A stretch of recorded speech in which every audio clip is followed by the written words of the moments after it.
Today we're talking to Tim Kneck, president of Perkins Roofing, one of South Florida's most successful roofing businesses.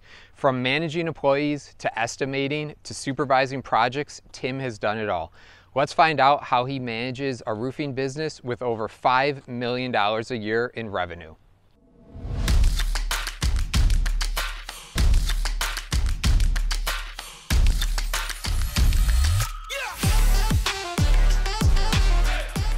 You have to have a plan of action, you have to bring in quality talent, you have to check your projects, and you just really have to be on top of the numbers and know your numbers. A lot of contractors out there don't even really know their numbers. They just throw out X amount of dollars per square, but that can really backfire and you can lose a lot of money on projects if it's not just a regular house. Can you tell us about the responsibilities that you have as president, but also as a licensed roofing contractor? Yeah, everything. So I'm the owner now, I'm the president, and I ultimately make myself responsible for accounting, which is a whole nother story where we had a controller at one point. Okay. But I decided that at the end of the day, the owner needs to be in control of the macro books. Sure. Micro books, data entry, stuff like that, I assigned other people. Yeah. But all the macro accounting I do. I do the estimates for larger projects, and now that we've come up and started this office here in Palm Beach County in Jupiter, sure. I've taken it under myself to get this branch moving in the right direction, because ultimately I see this business moving to a franchise model. Okay. So since this is my first spin-off of the original Perkins Roofing in Miami, I want to make sure that this branch is successful to encourage other people to be franchisees for me. Nice. And that's kind of like the long-term goal of the company at this point. Well, what services do you offer to customers in the Palm Beach area or throughout Perkins? Yeah, so we offer roofing, waterproofing, sheet metal, gutters, really anything that has to do with the roof. And then we have a spin-off business called Perkins Construction where we focus on exterior construction. So basically painting, siding, stucco, windows, impact windows and doors, just anything on the outside of the building, more or less. So we're standing in front of this job site here. Can you tell us about some of the materials that you're using right now throughout the industry? Yeah, so this roof right here is going to be a shingle re-roof. We're using architectural shingles. This was a shingle re-roof, but we do all types of roofs. We're doing a metal roof just down the street too. Okay. That was a shingle roof and it's being upgraded to metal.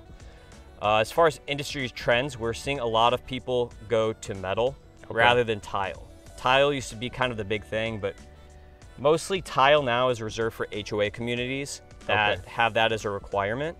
Whereas most people in a place like this, where they can kind of pick what they want to do, are either going to go cheaper route, which is shingles, or heavy duty route, which is metal, just depending on their time horizon for living in the house. Sure. Like I usually tell people, for instance, if you're going to be in the home for less than 10 years, then do the shingles. If you're going to be there for more than 10 years, then do the metal. Sure. So that's kind of what we're seeing in the industry is an uptick in metal roofs. Okay. New and custom homes, especially down in like Miami and Fort Lauderdale, there are a lot of new homes being built, giant spec homes, and a lot of them are going with super modern flat roofs, which are not the best roof for longevity because it's flat and it's not going to shed water, right? Sure. But it's more about the style and the aesthetic of the building and what they want to do. As far as like manufacturers, you see behind here, this is Polyglass IRXE. That is the underlayment here. We do a lot of Polyglass. We're one of, I think there's only 20-ish quantum roofing contractors for Polyglass in the entire country. Okay. We were one of 6 originally. So we install a lot of Polyglass materials because I'm buddies with the CEO. Sure. I know everyone in the company. So if we run into problems with their materials, it's really easy for me to just make a quick phone call and get something swapped out. Whereas other materials, it can be a little more tricky. You have to jump through some hoops and deal with third parties and stuff like that. For sure.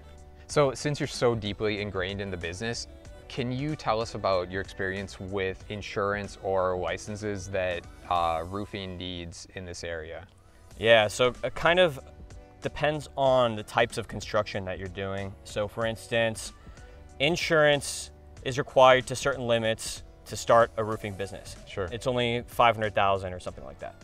But if you're going to go into commercials and work in condos, you have to upgrade those limits. Okay. And then there are little check boxes that the insurance companies will check that increase your premium depending on the types of work you do. Okay. So if you work with hot asphalt or open torch more than self-adhered technology, then it's going to bump your insurance premium up. Okay. Or for me, if you work on condos and high rises, and we take boats to Fisher Island, so my trucks are on boats, that increases the insurance premium. So basically, they run a whole list through you of what your company's doing and what kinds of jobs you're doing and what % of this and what % of that, and that all affects your premium at the end of the day. You're dealing with a team here that does the work, that puts the roof on.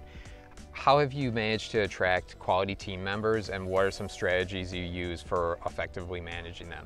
Finding the team members is difficult. Sure.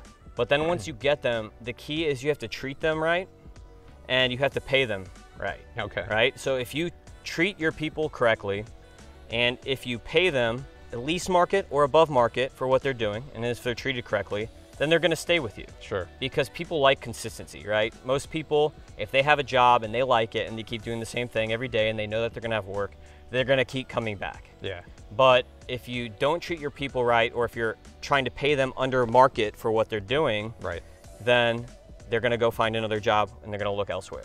So I would say that we're really good here at retaining our employees once we get them. Okay. But ramping up and finding new employees is a little difficult.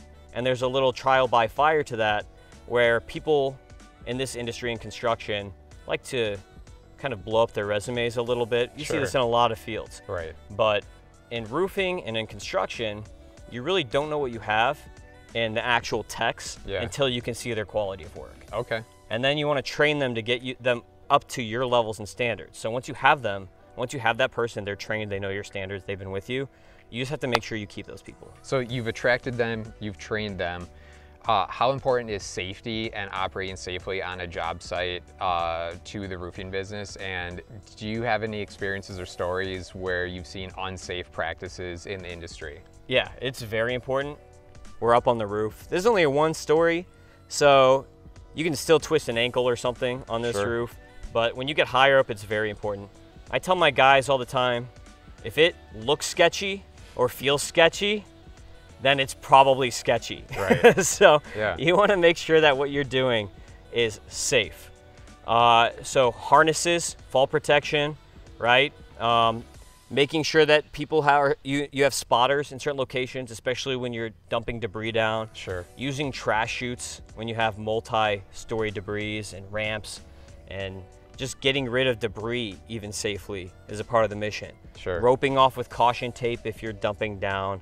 There are all kinds of things in this industry that when you run into it, you always, like every project with roofing can be different, especially with like commercial projects. Sure. So you have to take different precautions that fit the project. Okay. So there's a lot of, okay, well here in Miami Beach, you can't get a crane. So we're gonna use a hydraulic lift to bring the material up and down. Okay. So we have to tape this area off. We have to put plywood down on the ground. We have to make sure everything is safe on the upper end, on the bottom end, make sure people are not walking or driving by. Sure. And have flagmen around to make sure that people are going in the right spot. So really, safety is incredibly important, and it varies by the project.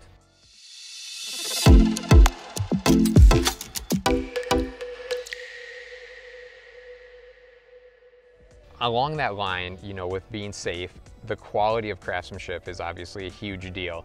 Can you tell us about some oversights that like a common homeowner might miss when looking for a quality construction for a roof? Yeah, especially bidding to residential homeowners. A lot of contractors are out there providing quotes for whatever's going to be the cheapest option. Sure. Rather than providing options. Like when I bid a project, I usually do like a good, better, best scenario. Okay. And provide upgrade options. But many people just give whatever the cheapest road to Texas is. Sure. Because they're trying to hit homeowners with just being the bottom dollar price. Okay. But just like most things in life, with construction, you generally get what you pay for. Sure. So a big part of that is, okay, what kind of materials am I getting? And a lot of contracts, because I've had homeowners show me other people's contracts, are very vague. Okay. Where they'll say, okay, we're gonna put a tile roof on. Yeah, but what type of tile? What type of underlayment? What size of metals are you using? Sure. Are they galvanized or aluminum? They don't go into these details. So it's very important to make sure as a homeowner, when you're going through quotes, that you have apples to apples quotes, that the materials match up and are what you want on your specific roof and what you're willing to pay for. And just avoiding getting sucked into the cheapest contractor trap. Sure. Well, I think that's one of the reasons why you guys have really quality reviews online for your workmanship. Is there any other reasons or focus on why the reviews for your company are so good? Basically, just making sure that we maintain quality, making sure that the customers are happy. Showing up on time is a huge thing for contractors. Sure. Showing up on time. And if you can't make it, then calling ahead and saying, hey, I can't make it for this reason, XYZ reason, truck broke down, whatever. Right. So just being communicative and sharing with the homeowner and making them comfortable is so important. Whereas most contractors will just go and do the job, right? Sure. Just do the normal job. But we're in the service industry. And if you were a waiter or a bartender or a busboy at any time, one of the first things you learn in the service industry is you have to make people or allow yourself to get into people's, atmosphere and Sure. let them trust you and respect you. That's a big part of it. Yeah. And if you're getting paid tips, then that's how you do it. For sure. So my guys aren't getting paid tips, but we try to make the customer comfortable, and that's why we have these good reviews, is because we make them comfortable. Accidents happen in construction. Even when accidents happen, we take care of it. And our customers know that. Sure. So that's a big part of it, is ownership and owning your mistakes as well. So I think that we see from our viewers that a lot of people are interested in maybe starting a roofing business. There's consistent work, it's lucrative, you can scale it to a large size. What advice would you give them for someone that's trying to start from scratch? So the main thing is you want to create a brand and create a company. Okay. Not just you don't want to just be a roofer. Okay. You want to be creating a company. So you need to have a business plan. There are a lot of roofers out there that say, oh, look at this roofing owner. He's making a ton of money. I can do that. Right. And then what they do is they go and they start working on the roof. Okay. Right? Like if you're going to create a roofing company, you need to be the business owner and put yourself in the owner chair. Sure. Not in the roofing chair. You might be the best roofer in the world and say, I can be the best roofer in the world, but you can only do X amount of work if you're up on the roof working. Sure. You need to put yourself in that ownership chair. There are books out there like E-Myth that I would highly recommend for anyone looking to start a trades business. But definitely you need to put yourself in the ownership chair, have a plan, and build a brand, and execute on your brand and your reputation rather than going after quick cash. Sure. And just turning around a few houses here or there. You want to build a brand, and that's how you're going to build a company that lasts a long time. Like Perkins Roofing has been around over 40 years. Sure. And now I'm second generation owner. Yeah. So it's important to maintain the brand that was set down from Dean Perkins, the original owner of the company. For me, it's important to maintain the quality throughout. For sure. And maintain the vision. So it's not just, oh, I'm a great roofer, I can go out and start a company. Or, hey, roofing has a lot of money, I can throw some capital out there and start a great roofing company. Right. You have to have a plan of action. You have to bring in quality talent. You have to check your projects. And you just really have to be on top of the numbers and know your numbers. A lot of contractors out there don't even really know their numbers. Sure. They just throw out X amount of dollars per square, but that can really backfire, and you can lose a lot of money on projects if it's not just a regular house, if you're doing some sort of custom house that's very cut up or has custom details on it. Sure. Are you looking to start a new business or to grow an existing business? If so, check out the Heavy Ape course, which shows contractors and tradesmen how to grow a business that generates millions of dollars per year. We'll put a link in the description below. So when you go out to a job site, what do you look for when you're doing an inspection of a roof? All right, so if I'm going to a roof that has not been touched yet by somebody else, it's gonna depend on the type of roof, Okay. right? So tile roof, I'd be looking for loose tiles, broken tiles, leaks. For tile roof, the tiles hide mostly everything that you can see. Okay. So it's very important for the roofer to go in the attic. A lot of roofing contractors right now are just going on Eagle View. I make sure that we go to the project. And I've been told that, literally somebody the other day told me that they called 7 or 8 different roofers, and only 2 of them, I was one of 2, to actually go to the property, meet them in person, and check on the roof. Wow. And the guy told me, I'm definitely hiring one of you too, because number one, the more FaceTime you give the client, you're automatically going to have an edge over Definitely. someone who doesn't even meet the client. Yeah. You're putting a face to your company, you're letting them meet you, you're letting them feel out the company a little bit. If you just sit in a chair and shoot off a quote, that's not happening. Right. The other thing too is you need to see the site conditions. Okay. Because every site condition is different. Even houses, there are some houses that have tall hedges and stuff like that that block the front of the property. So how are you going to get materials in there? Sure. Or are there cables running across the front of the house so that Yep. you have to hand load the materials? Stuff like that happens all the time. So it's really important to check out the job, see what's going on. You can see skylights and stuff like that. Sometimes the SAT images don't pick up skylights on the roof. Okay. And then you want to get in the attic and see how much bad wood there is. What can Sure. you see visually up in the attic? A lot of roofers don't want to go in the attic because it's hot, it's sweaty, there's insulation, it gets itchy. Yeah. But it's very important to check the attic so you can really see on the bottom side of the plywood Sure. what's going on up there. Now, for other types of sloped roofs, shingle roofs and metal roofs, if there are issues, generally you can see them. Okay. Usually if there's an issue in a metal roof, you'll see that the metal's bent up, or it'll be an exposed fastener system and the fasteners are all rusted out. Shingle roof, generally you can see shingles are uplifted, shingles are missing. Okay. You can see nails are popping up out of the shingles, and kind of the same thing with flat roofs. So a lot of these roofs, you can visually see just things popping up, or seams are peeling back on the roof. Sure. Or something is missing, shingles or metal or what have you is missing from the roof. Okay. So these are all visual damages that, again, you just have to get there on site Sure. to see, to actually provide a quote. If people are bidding from the chair, that's not a good bid unless it's new construction because there's nothing there yet. Once you've built that brand, attracting customers is one of the really difficult parts of starting your own business. What methods did you use, or do you use right now, to attract more clients and bid more clients? For us, it's mostly Google and web page. We're actually going through a website renovation right now. Okay. Where our website should be fully updated within the next month or so. But SEO, right, in the website, getting the Google reviews is huge. So we make sure that when we finish a job, we go to the clients and say, can you do us a favor and please leave us a review? Sure. Now, some of them still aren't going to do it, but some of them will. And if you don't ask, it's less likely that they're going to leave you a review. Definitely. Right? So you just go to the customers and ask them to do you a favor and leave that review. And even emphasize to them how important it is for your business and that Google is very important for your business. So most of our leads are coming from Google. Okay. We're, a lot of the time with our current business right now, we just have to answer the phones because we have so many leads coming in from Google, and then also my YouTube channel as well. Okay. So you guys found me, I think, because of my YouTube channel. Right. And my YouTube channel, I just go around to various projects and I show things and I think of topics and I'm like, I think the customers have asked me this 3 or 4 times now, so maybe I should make a video about this. Sure. And so I do that. And with those videos, it creates recognition with me. So then when I show up at the job, they already feel like they know me. Nice. It creates something that other people aren't doing, and it's getting the name out there. It's getting the Perkins brand out there. It's getting my name out there. So the more that you can put out really into the universe, Yeah.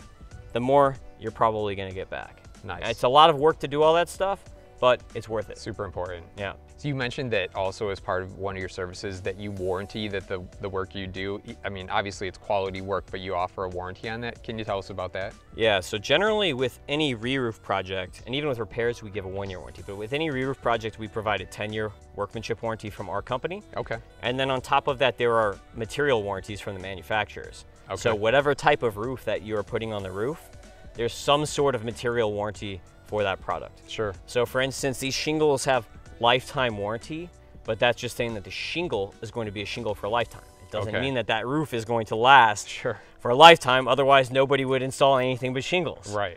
Right? So you really have to make sure that the warranties that you're getting are covering everything. So like a contractor's workmanship warranty is worth way, way more than any lifetime material warranty or whatever any material warranty says. Sure. But manufacturers also offer NDL warranties, which is no dollar limit, Okay. which basically is like a gap coverage on the workmanship, where if you are the homeowner, you can pay extra to have a tech rep come out from the manufacturer Okay. to check the quality of the work and make sure that it meets their standards, and then they will provide a workmanship warranty in addition to the contractor's warranty. So final question, what does the future look like for Perkins Roofing? Oh yeah, right now, since we started the new business, we're getting a big uptick up here in Palm Beach County, Martin County, St. Lucie County, and that's really adding to the business. So we already have one branch that's been doing about $5 million a year annually, Okay. and now we're adding to this branch, and I would like to get this branch to a same type of level. Wow. And then hopefully at that point, I can show after a couple of years, hey look, this franchise model works. Sure. Our systems in our company work.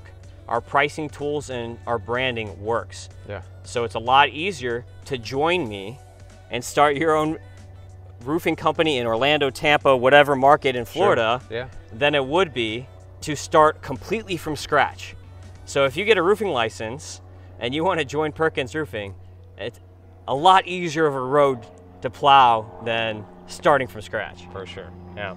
Awesome. Well, thanks for your time. It's Yeah, so nice thank meeting you. Yeah, great to meet you. Best of luck.